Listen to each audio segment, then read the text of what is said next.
करू चालू? हो सर. पुणे ग्रामीण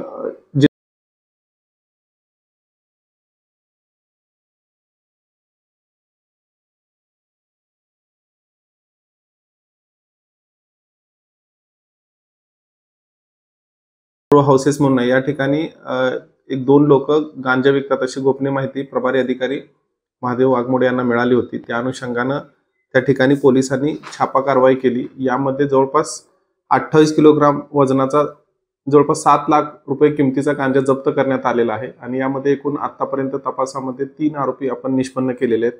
त्यातील जे 2 आरोपी आहेत, दिव्या अतुल गिरे वय वर्ष 27 आणि त्यांचाच ड्रायव्हर जो आहे सूरज दिलीप शिंदे, असे 2 लोकांना आपण ताब्यात घेतलेले आहे आणि त्याचा तपास सुरू आहे. आणि या अनुषंगाने जो रांजणगाव पोलीस स्टेशन येथे गुन्हा दाखल आहे आणि याचा तपास जो आहे तो PSI अविनाश थोरात हे करत आहेत.